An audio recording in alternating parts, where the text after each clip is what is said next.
Précédemment, nous avons vu ce qu'est la citoyenneté romaine, le statut de citoyen, ainsi que les droits et les devoirs liés à cette citoyenneté. Nous allons donc évoquer ici l'exercice de la citoyenneté à Rome. L'espace civique par excellence est le forum, il est situé au centre de la cité, donc c'est une place publique, l'équivalent de l'agora des Grecs. C'est donc dans cette place que se déroulent les campagnes électorales. Les candidats aux élections tiennent des discours sur cette place et en particulier dans un espace sur une tribune qu'on appelle les rostres. Donc les citoyens candidats aux élections et qui veulent exercer un pouvoir, accéder à une magistrature, doivent se déclarer 27 jours avant l'élection.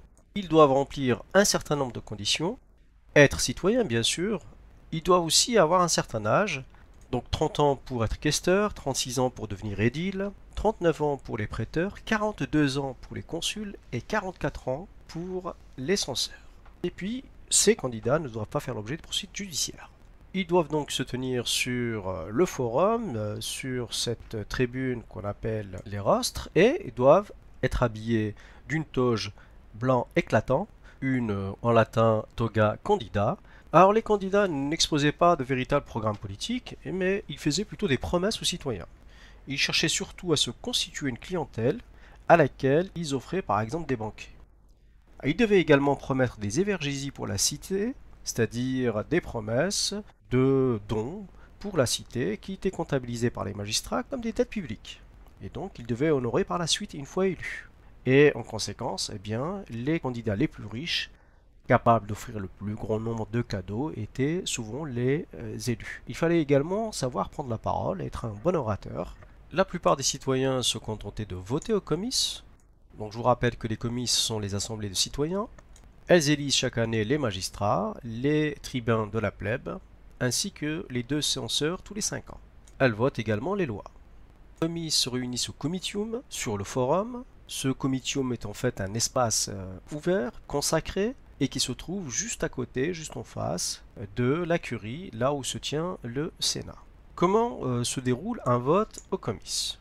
Le jour du vote, les citoyens sont disposés dans des espaces différents en fonction de leur fortune. Les citoyens les plus riches votent en premier, et si la majorité est atteinte, eh bien, on arrête le vote. On voit clairement que ce système, encore une fois, privilégie les citoyens les plus riches. Pour aller déposer les bulletins dans l'urne, les citoyens traversent un petit pont. Il y a 2 types de votes.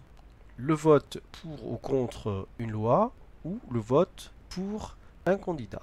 S'il s'agit d'un vote pour ou contre une loi, à l'entrée du petit pont, les citoyens ont droit à 2 tablettes. Sur la première est inscrite la lettre A qui veut dire non et la deuxième V qui veut dire oui.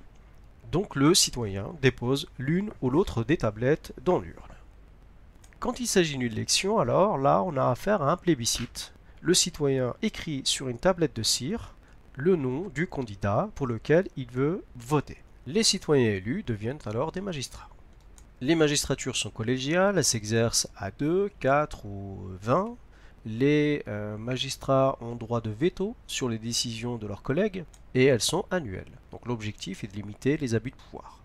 20 questeurs s'occupent des finances, 4 édiles du ravitaillement et de l'administration de la ville, notamment de la voirie, 2 prêteurs de la justice, et enfin la cité est dirigée par 2 consuls. Les citoyens les plus motivés et les plus riches peuvent faire un cursus honorum, une carrière des honneurs. Et donc d'abord ils se font élire questeurs, puis édiles, puis prêteurs et consuls.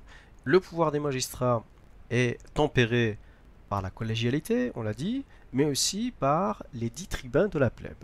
Sur cette monnaie, on voit un citoyen faire appel, provocatio, à un tribun de la plèbe pour le défendre contre un magistrat. Dans l'espace public, les magistrats étaient accompagnés de licteurs. Dans les faits, les licteurs utilisaient rarement la violence pour imposer l'autorité des magistrats. Ils avaient une fonction symbolique. Leur présence signalait celle des magistrats. Et puis ils avaient surtout une fonction pratique, puisqu'ils ouvraient le chemin aux magistrats dans la foule romaine. Les magistrats pouvaient en fin de carrière espérer rejoindre le Sénat. Le Sénat était formé de 300 magistrats, nommés à vie. Le Sénat était très hiérarchisé. Les anciens consuls avaient la priorité sur les anciens prêteurs. Le Sénat occupait une fonction prestigieuse au sein des institutions romaines. Il donnait des conseils aux comices, aux magistrats, contrôlait le travail des magistrats et avait donc une influence morale très importante. Il tenait ses séances dans un bâtiment, la curie. Donc pour conclure sur cette partie, la citoyenneté à Rome s'exerce surtout sur le forum. Les citoyens les plus riches peuvent candidater et devenir magistrats. Les citoyens les plus pauvres votent les lois et élisent les magistrats. Et ils sont défendus par les tribuns de la plèbe face au pouvoir des magistrats. Le Sénat a une très forte influence dans le fonctionnement des institutions. On est bien dans une république où le pouvoir est partagé entre le Sénat et le peuple SPQR. Mais en réalité, le pouvoir est surtout accaparé par le patriciat, la catégorie la plus riche de la société. Rome est donc une république oligarchique.